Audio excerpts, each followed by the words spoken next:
मित्रांनो, जीकेचा अभ्यास कसा करायचा, त्यानंतर मराठी व्याकरणमधील शब्दसंग्रहाचा अभ्यास कसा करायचा, ह्या दोन व्हिडिओ नंतर आपण घेऊन येत आहोत गणित आणि भूमिती आणि बुद्धिमत्तेचा अभ्यास कसा करायचा हे समजून घेणार आहोत ह्या काही मुद्द्यांच्या आधारे। मी परत सांगतो, ChatGPTला टाका किंवा तुम्ही यूट्यूबला सर्च करा, अशा प्रकारे माहिती कोणी तुम्हाला देणार नाही, कारण ही माहिती फक्त आणि फक्त अनुभवाच्या बेसिसवर येत असते।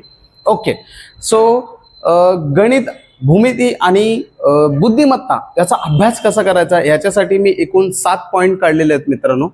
हे 7 पॉइंट व्यवस्थित समजून घ्यायचे आहेत आणि काही इम्पॉर्टंट टॉपिक्स सुद्धा तुम्हाला दिलेले आहेत ज्याच्यावर तुम्हाला विशेष लक्ष द्यायचं आहे, जेणेकरून तुमचे अडकलेले मार्क हे वाढणार आहेत। तर सर्वात पहिलं आहे की वेटेज। गणित, भूमिती आणि बुद्धिमत्ता यांना वेटेज किती आहे हो? सरासरी वेटेज जो आहे तो जर पॅटर्न फॉलो झाला नाही तर कमीत कमी 30 आणि पॅटर्न फॉलो झालं तर 50। म्हणजे पोलीस भरतीला 30 ते 50 मार्काचं गणित, भूमिती आणि बुद्धिमत्तेचे प्रश्न येतात।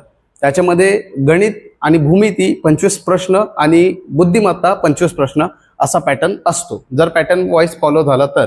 आणि पॅटर्न वाईज फॉलो नाही झालं, काही ठिकाणी जीके जीएस वर विशेष लक्ष असते, मग त्या साईडला 30 ते 35 प्रश्न हे गणिताचे असतात आणि उर्वरित मराठी व्याकरण आणि जीकेचे असतात।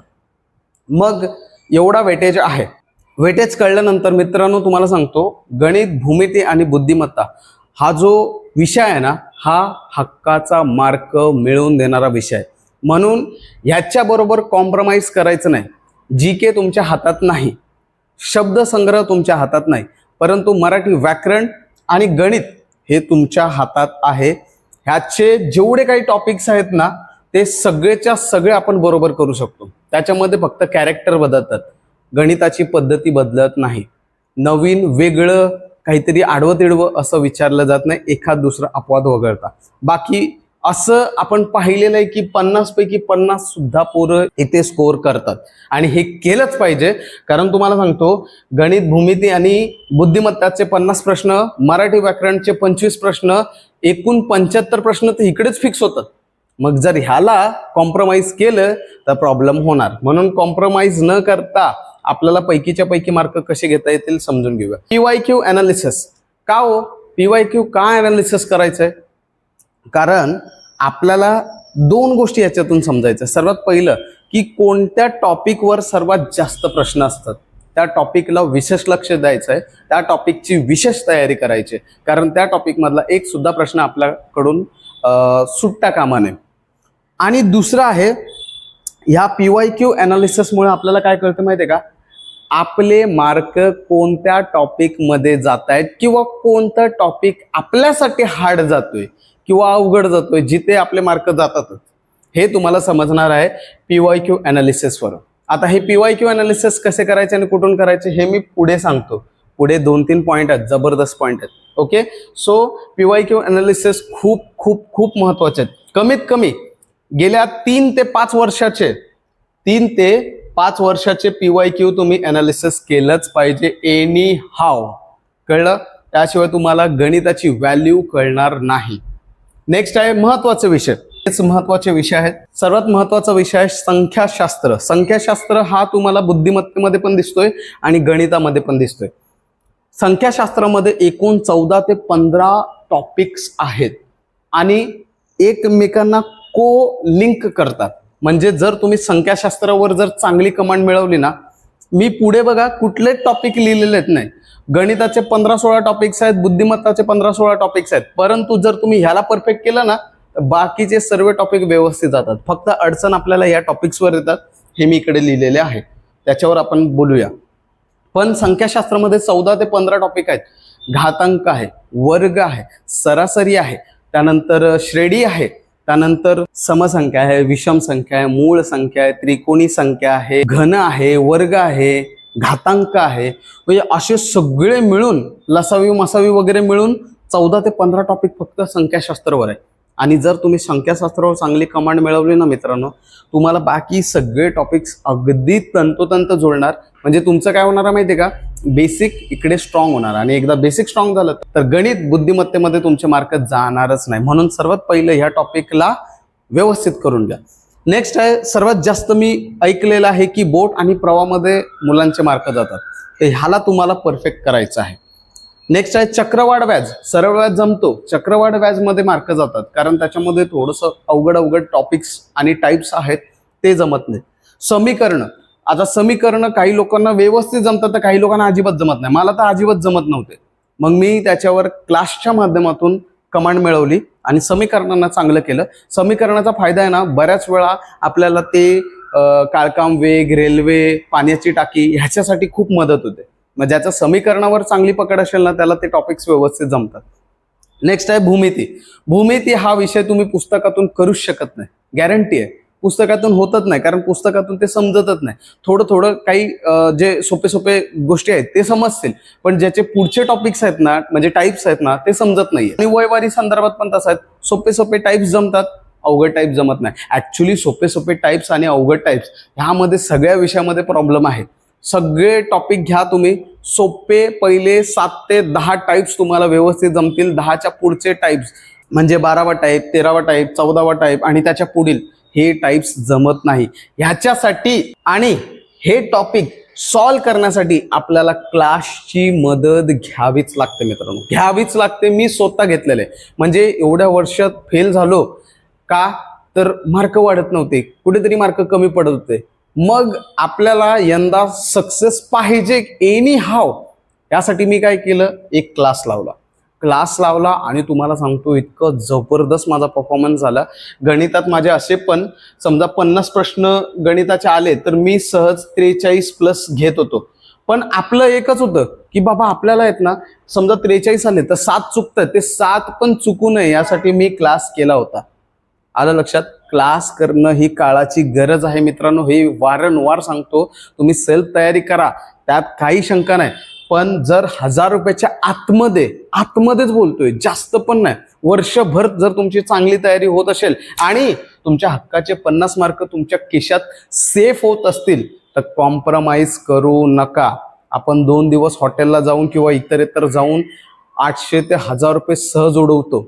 परंतु आपण आपल्या फ्युचरला 800-1000 रुपये जर खर्च केले नाही तर हे खूप महाग पडू शकते. एकेका मार्काने 100 पोरं वेटिंगला राहतात.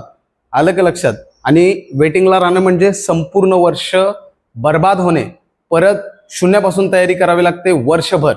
म्हणून कॉम्प्रोमाइज करू नका, क्लासेस लावून घ्या. कुठलं लावायचं, कसं लावायचं सांगतो पुढे.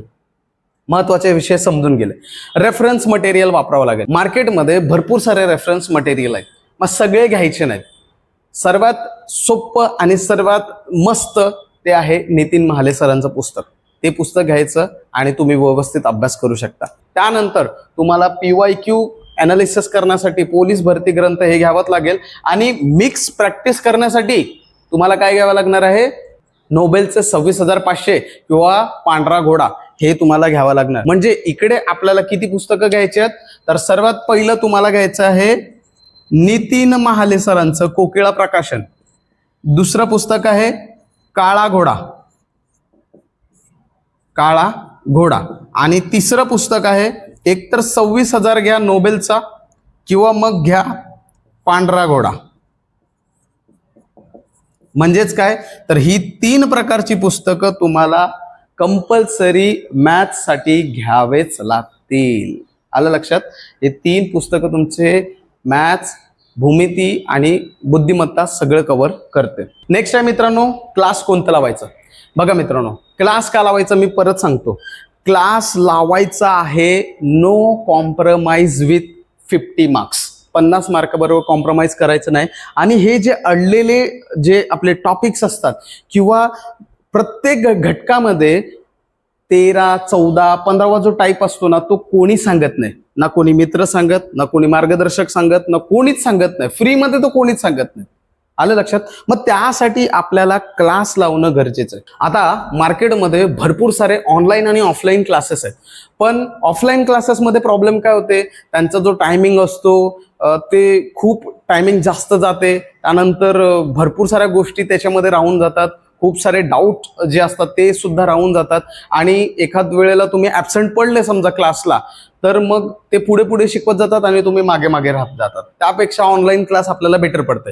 आता ऑनलाईन क्लासमध्ये पण 2 ते 3 कंप्लेंट आहेत. सर्वात मोठा प्रॉब्लेम आहे की फीस काही ह्याची जास्त आहे आणि काही लोकांची व्हॅलिडिटी खूप कमी आहे. म्हणजे काही क्लासची व्हॅलिडिटी फक्त 6 महिने आहे. आता मला सांगा 6 महिन्यात तुम्ही चांगली तयारी करू शकता का?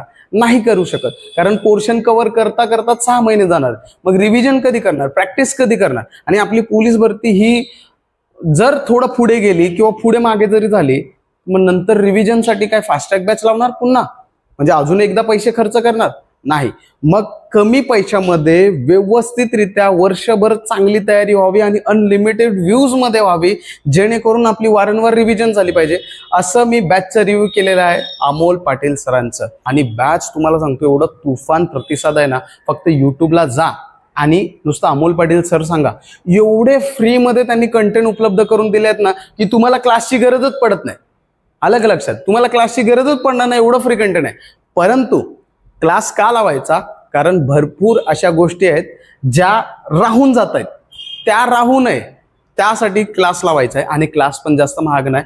आपल्या डिअर पोलीस मित्रांसाठी 700 रुपयामध्ये बॅच क्रमांक 16, बॅच क्रमांक 17 झालेला आहे. आता बॅच क्रमांक 18 येणार आहे. का? कारण एवढा तुफान प्रतिसाद आहे ना. बॅच क्रमांक 16 फुल झाले, बॅच क्रमांक 17 फुल झाले. आता 18वा त्यांना लॉन्च करावा लागणार आहे. का?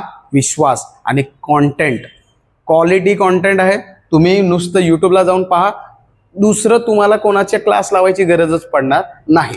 तर 700 रुपयामध्ये वर्षभर अनलिमिटेड व्ह्यूज एवढं कोणी उपलब्ध करून देत नाही. ठीक आहे, आणि क्वालिटी आहे. नेक्स्ट प्रश्न आहे MCQ प्रॅक्टिस.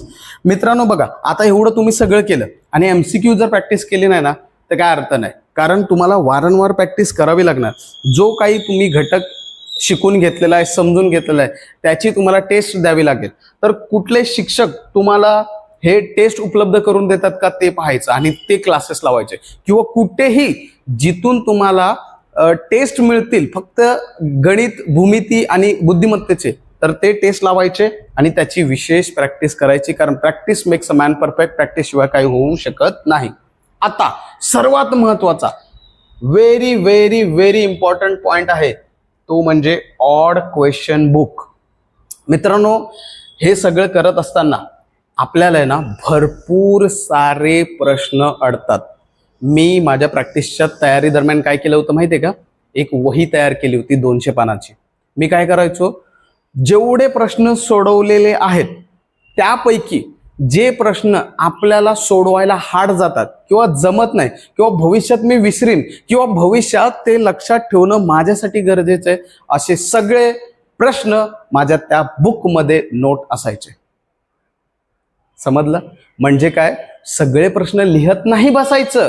तुम्हाला जे खूप हार्ड जातात, जे भविष्यात आले तर तुमचे मार्क जाऊ शकतात, असे सगळे प्रश्न तुमच्या त्या 200 पानी वहीमध्ये रेकॉर्ड झाले पाहिजे. आणि हे आजपासून करा. बघा, येणाऱ्या काळात तुमच्याकडे एक चांगला साठा उपलब्ध होईल. म्हणजेच काय माहितीये का, जे तुम्हाला येते ते चालू आहे आणि जे येत नाही ते रेकॉर्ड आहे. आणि ह्या सगळ्या प्रश्नांची उत्तरं तुम्ही तुमच्या क्लास शिक्षकांना विचारायचे. मग तुम्ही ऑनलाईन क्लास लावा, ऑफलाईन क्लास लावा. सो हे अशा प्रकारे जर तुम्ही गणित, भूमिती आणि बुद्धिमत्तेचा अभ्यास केला तर तुमचे 50 पैकी 50 मार्क हे फिक्स आहेत म्हणून समजा. कारण ह्या विषयावरील मार्क हे फिक्स मिळतात. ओके, सो अशा प्रकारे अभ्यास करा. आणि काही अडलं तर डिअर पोलीस तुमच्या सोबत आहे. फक्त कमेंट करा. तुमच्या प्रत्येक अडचणीवर समाधानकारक उत्तर हे आपल्या डिअर पोलीसवर उपलब्ध होणार. थँक्यू. जय हिंद.